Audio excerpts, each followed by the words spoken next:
Number 1 అంటారు. అసలైన number 1 Guru Kashi university.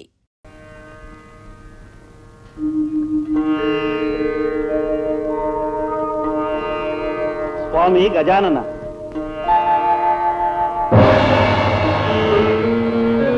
మీ దీక్షాకాలం పూర్తయ్యే వరకు మీ తపస్సుకు ఎటువంటి అంతరాయం కలగకుండా మా సర్పకుమారులు కావలి కాస్తారు. అనుజ్ఞ ఇవ్వండి. అవశ్యం.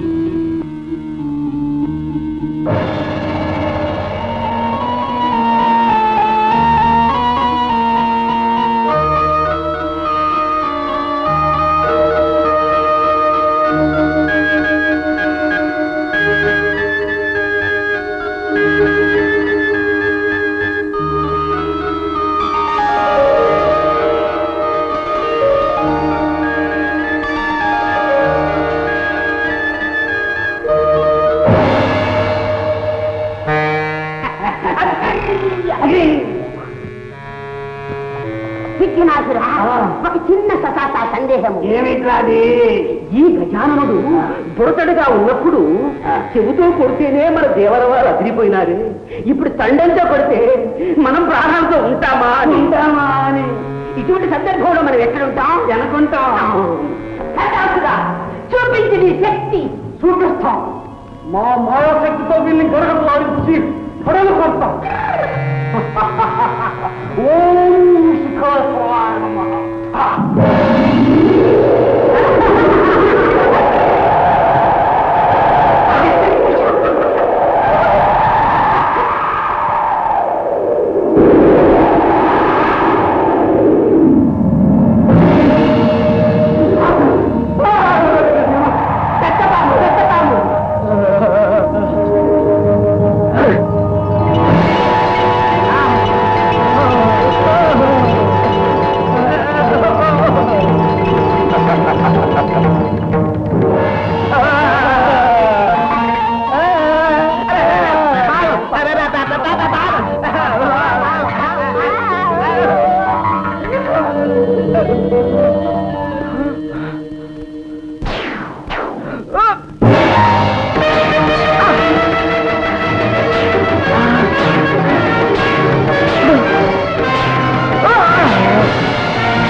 ఒక అర్భకుని దీక్ష భగ్నము చేయలేకపోయినారా? కేవలం మేము ప్రయోగించిన శక్తులన్నీ వాని ముందు నిర్వీర్యములైనవి.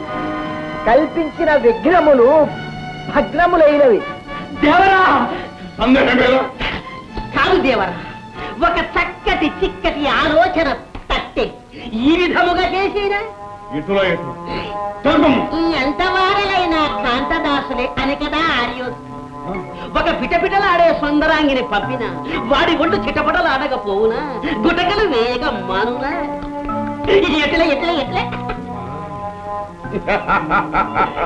ఫలా ఫలా, నీ దేహమునందు సందేహములే కాక సమయోచితమైన యోచనలు కూడా ఉన్నవే. ఫలా ఫలా, తక్షణమే మనోలాలసనే సుందరాంగిని సృష్టించి పంపించద. మనోలాలస లాలస.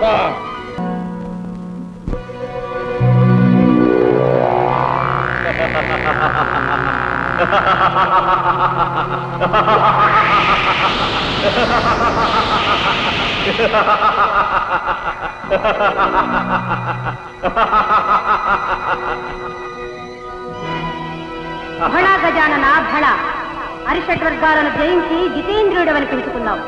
తపస్సు చేత సిద్ధిని, సిద్ధి చేత బుద్ధిని సాధించుకున్నావు. ఇదిగో ఈ సిద్ధిని బుద్ధిని స్వీకరించు.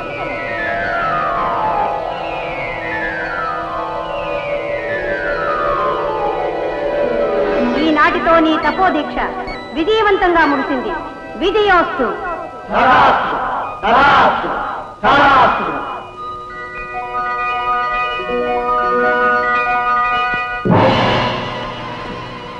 దేవా, అమేయ ప్రభావ, నిరంతరం మీ సేవ చేసుకునే భాగ్యం ఈ దాసులకు ప్రసాదించు స్వామి. సర్పరాజా, దీక్షాకాలంలో మీరు ఇచ్చిన సహకారానికి సంతసించాం. ఈనాటి నుండి కటి సూత్రంగా, భుజ కీర్తులుగా, ఆభరణాలుగా మీ సర్పాలనే ధరిస్తాం. ధన్యోస్మి, ధన్యోస్మి.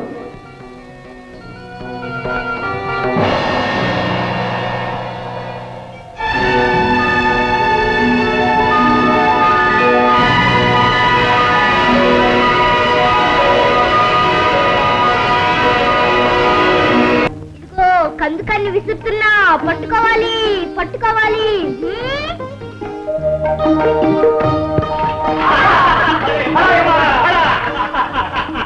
భళా భళా చురుకైన వాడివే. ఏది ఈ తారా కందుకన్నెలా ఇవ్వు, నే విసురుతా అందుకో. విసరనా? అలాగే.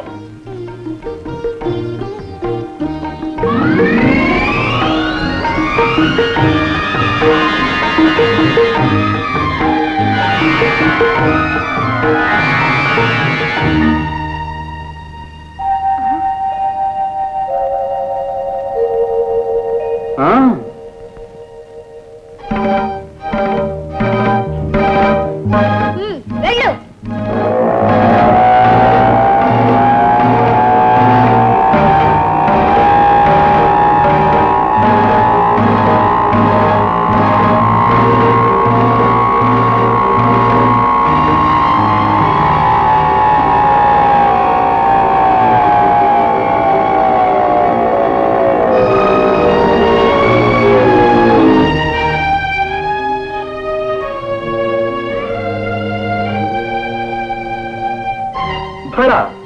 ఈ చురుకుతనం ఆటలలోనేనా లేక అన్నింటిలోనూ ఉన్నదా? అన్నిట్లోనూ వీరున్నే.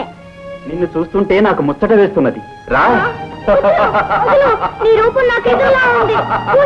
వీరుడవేగా, వదిలించుకో.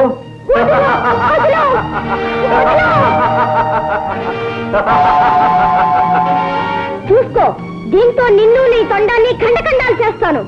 ఆగుకుమారా, ఆడుకోవలసిన అన్నదమ్ములు ఇలా కొట్లాడుకోవటమా? అన్నదమ్ములా? అవును గజానన, ఈ కుమారుడు నీ తమ్ముడు. తమ్ముడా? ఓహో, నీకు తెలియకుండా ఈ తమ్ముడు ఎలా పుట్టాడు, ఎక్కడ పుట్టాడు అని ఆశ్చర్యపోతున్నావా గజానన? అయితే విను. తారకాసురుని సంహరించగల మహాబలుడైన పుత్రుడు కలగాలనే ప్రగాఢ వాంఛతో పార్వతీ పరమేశ్వరులు సుదీర్ఘ శృంగార కేళీ కలాపాన్ని సాగించారు. అలా వారిద్దరి సంయోగ ఫలితంగా ఈ కుమారుడు ఉద్భవించాడు. ఇన్నాళ్ళు షణ్మాతల వద్ద పెరగడం వల్ల ఇతని వృత్తాంతం నీకు తెలియలేదు. అలాగా తమ్ముడు? అన్నా, గజానన, నీ ఆగమనం కోసం నీ తల్లిదండ్రులు నిరీక్షిస్తూ ఉంటారు. పదవయ్యా.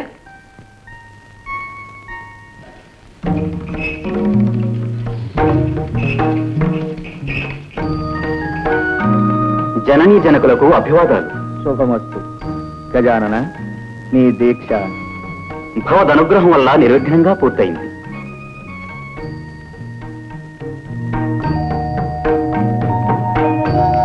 అమ్మా, ఏమిటమ్మా అలా చూస్తున్నావు? నాయన, ఈ ఆకారం ఏమిటి? సుందర సుకుమార శరీరంతో మా కన్నులు విందు చేసే నువ్వు ఈ రూపం ఎందుకు ధరించావు నాయన? అనేక ప్రలోభాలకు మూలమైన బాహ్య సౌందర్యం కన్నా ఆత్మ సౌందర్యమే మిన్న. ఏం తండ్రి, నే చెప్పింది నిజమేనా? మా సిద్ధాంతము అదే.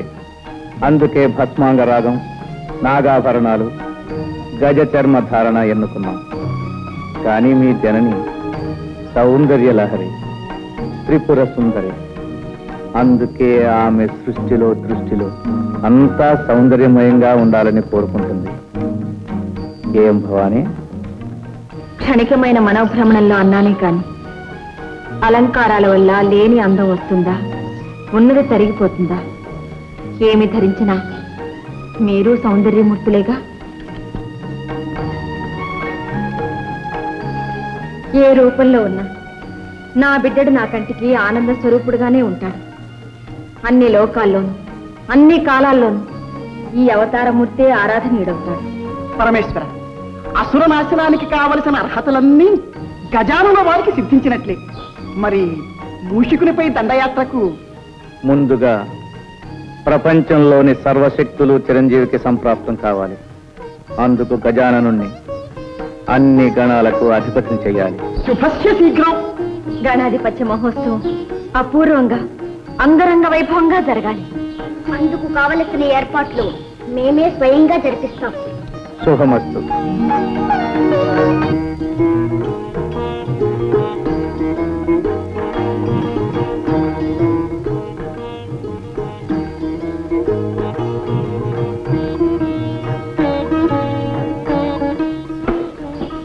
నంది, బ్రహ్మాది సకల దేవతలకు శుభవర్తమానములు పంపినారా? మీరు ఆదేశించిన విధంగా అన్ని ఏర్పాట్లు చేశాం. మంచిది.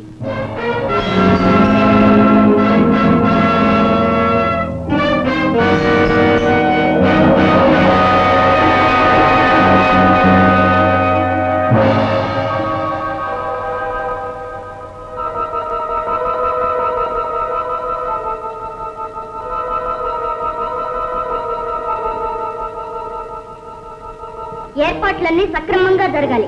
వెళ్ళండి.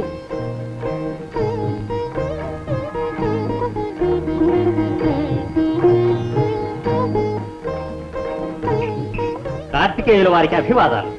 ఓ నందీశ్వరులా, గణాధిపత్య మహోత్సవానికి సన్నాహాలు సక్రమంగా జరుగుతున్నాయా? ఆహా, సన్నాహాలైతే సక్రమంగానే జరుగుతున్నాయి. కానీ కానీ మహావీరులైన మీరుండగా గజాననునికి గణాధిపత్యం ఇవ్వడం శివగణంలో ఎవరికీ సంతృప్తికరంగా లేదు. ఏ అన్నగారు మాత్రం వీరులు కారా? ఆహా, కారని కాదు. కానీ మీకున్న శరీర లాఘం, రాజసం, నాయకత్వ లక్షణాలు వారిలో లేవని. ఏమిటి ఈ మాటలంటున్నది? నిజంగా నందీశ్వరులేనా? ఆహాహా, ఇది నా మాట కాదు, మన వారందరి అభిప్రాయం. కావచ్చు, కానీ గజాననుడు మాకు అగ్రజుడు. ఆయనే అన్ని విధాలా ఆ పదవికి అర్హుడు. పదవికి వయస్సు కాదు, వ్యక్తిత్వం ముఖ్యం. ఇది కూడా అందరి అభిప్రాయమా లేక నీ అభిప్రాయమా? ఆహా, కాదు ప్రభు, సూటిగా ఒక్క మాటలో చెప్పాలంటే మీరే ఆ పదవిని చేపట్టాలి. ఇది కైలాసంలోని వాళ్ళంతా ఏకగ్రీవంగా కోరుకుంటున్నారు. అలాగా? జనాభిప్రాయాన్ని మన్నించవలసిందే. ఇప్పుడే ఈ విషయం మా తల్లిదండ్రులతో చర్చిస్తాం.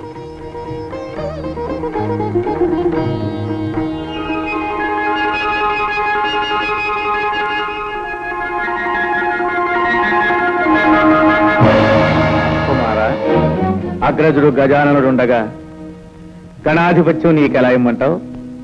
ఏ నారదా? అవునవును, అలా ఇవ్వడం ధర్మసమ్మతం కాదు. ధర్మం పదవి ఇవ్వవలసింది అర్హతకు గాని వయసుకు కాదు. అవునవును, ఆ మాట నిజమే. అంటే గజాననుడికి అర్హత లేదంటారా? నారాయణ నారాయణ, ఆ మాట ఎవరనగలరు? షణ్ముఖ, గణాధిపత్యం కోసం కలహం ఎందుకు? కావాలంటే ఆ పదవి నీవే పరిగ్రహించు.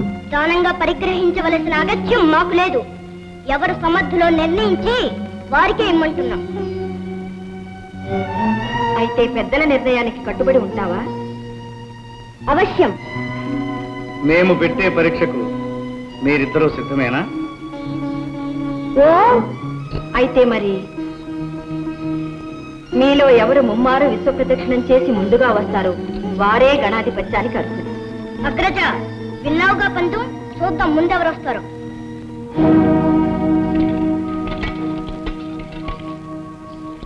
నారాయణ నారాయణ, అంతా విధిలేదు.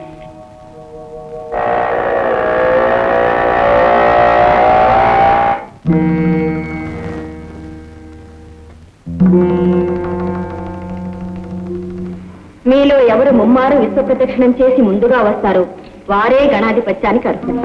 అమ్మా, ఎందుకమ్మా ఇలాంటి పరీక్ష పెట్టావు? కుమారుని వల్ల నాకు తగిన వాహనమూ లేదు, అతనికి ఉన్నంత శరీర లాఘవమూ లేదు. మరి విశ్వప్రదక్షిణం ఎలా చేయమంటావమ్మా? అమ్మా, నీ ఆంతర్యం అర్థమైందమ్మా.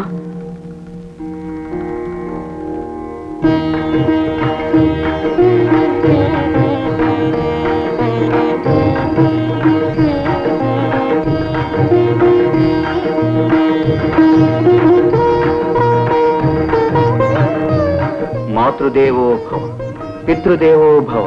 నారాయణ నారాయణ, ఏం గజానన, అందం అనగానే తల్లిదండ్రులకు పాదాభివందనమైనా చేయకుండా కుమారుడు పరుగులు పెట్టినాడే, నువ్వు ఇంకనూ ఇచ్చటనే ఉంటే ఎలాగయ్యా?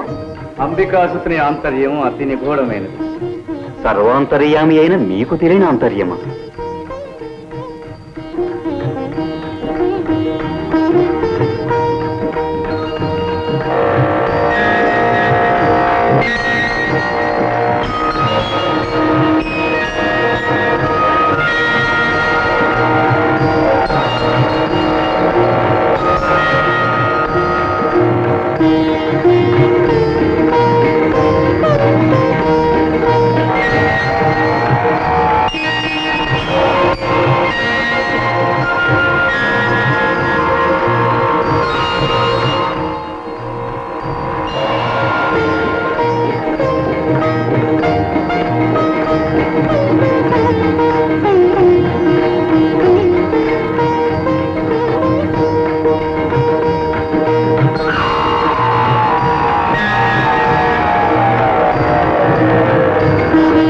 తల్లిదండ్రులారా, మీరు ఆనతిచ్చిన విధంగా తమ్ముని కంటే ముందుగా ముమ్మారు విశ్వప్రదక్షిణ గావించాను.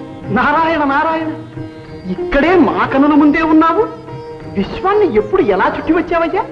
నారదుని సందేహం లోక సందేహం. నీ సమాధానం వినాలని మాకు కుతూహలంగా ఉంది. పెద్దలు, ధర్మశాస్త్రజ్ఞులు, మీకు తెలియనిదేమున్నది, అయినా వినండి. కోటి నదులందు మునిగిన మేటి ఫలము, భూమి ముమ్మారు చుట్టిన పుణ్య ఫలము, కన్న తల్లిదండ్రులకు ప్రదక్షిణము సేయా కలుగుననుచును వేదాలు తెలుపలేదే.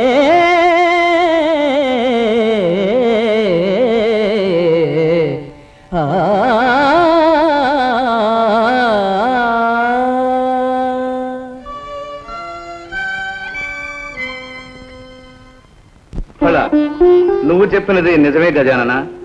సృష్టి రహస్యాన్ని గ్రహించావు నాయన. బుద్ధితో పరీక్షను జయించాం. ఆ దంపతులు ఏమంటారు? ఆ గణాధిపత్యం గజాననునికే ఇవ్వాలి. అగ్రజుడే జయించాడు.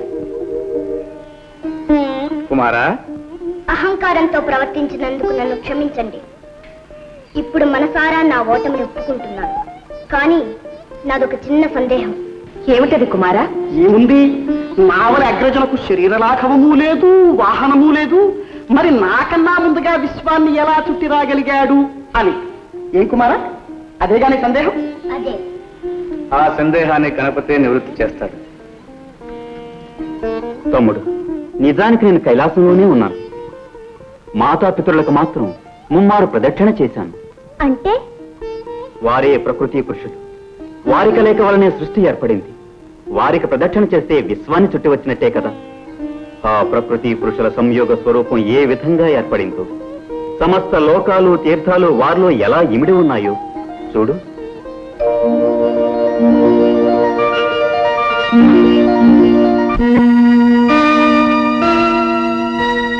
ఒక వంక వరనీల కబరీభరమ్ము, ఒక వంక ఘన జటాజూట భరితమ్ము, ఒక వంక మణిమరాచల కుండలాలు, ఒక వంక భయద పన్నగ భూషణాలు, ఒక కంట కారుణ్య అవలోకనాలు, ఒక కంట విస్ఫులింగ ఛటాలు, ఒక వంక రమణీయ కాంచనాంబరము, ఒక వంక నిర్వికారము దిగంబరము, ఒక పదమ్మున ప్రణయనాట్య విన్యాసము, ఒక పదమ్మున ప్రళయ తాండవ విజృంభణము, విశ్వశ్రేయార్థకము సృష్టి పరమార్థము, శక్తి శివశక్తుల సంగమ స్వరూపము,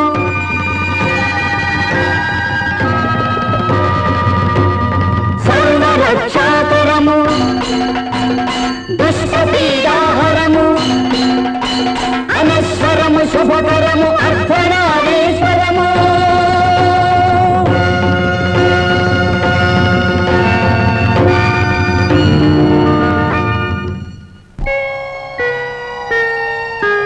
శ్రీమన్మహాదేవ దేవ అమేయ ప్రభావ భవ, భవ్య కారుణ్య భావ శివ, భవానీ ప్రియా చిన్మయానంద హృదయ అద్వయా, దివ్య పంచాక్షరీ వేద మంత్రాలయ అవ్యయా, ప్రకృతి పురుషులై శక్తియున్నీవు ఆధార చక్రాన విహరించి సంరక్తితో సృష్టి గావించి పాలించవే, సూర్య చంద్రాగ్నులే నీదు నేత్రాలుగా, నాలుగు వేదాలు నీ శంఖునాదాలుగా, భూమి నీ పాదపీఠముగా, గంగయే నీ శిరోరత్నముగా, తేజమే నీకు నీరాజనముగా, వాయువే వింజామరముగా, నభము ఛత్రముగా, పంచభూతాలు సతతమ్ము సేవించగా, సప్త పాదోనిధుల్ సుప్త శైలేంద్రముల్ సర్వలోకాలు తీర్థాలు నీ కుక్షిలో సదా ప్రక్షిప్తమై ఉండవే విశ్వరూప నమో వేద భువన ప్రదీప సంతతానంద కేళీ కలాప జగత్కీత కీర్తిల సద్భూతవర్తి సదానందమూర్తి నమో దేవతా చక్రవర్తి నమస్తే నమస్తే నమః.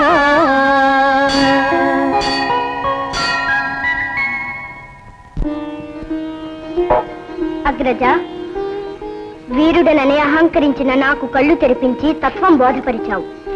నీవు నాకు గురుతుల్యుడవు.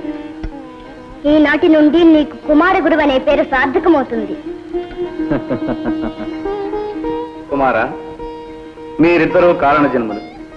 గజాననునికి గణాధిపత్యం ఇస్తున్నాం, నిన్ను దేవసేనానిగా చేస్తున్నాం. మహాప్రసాదం.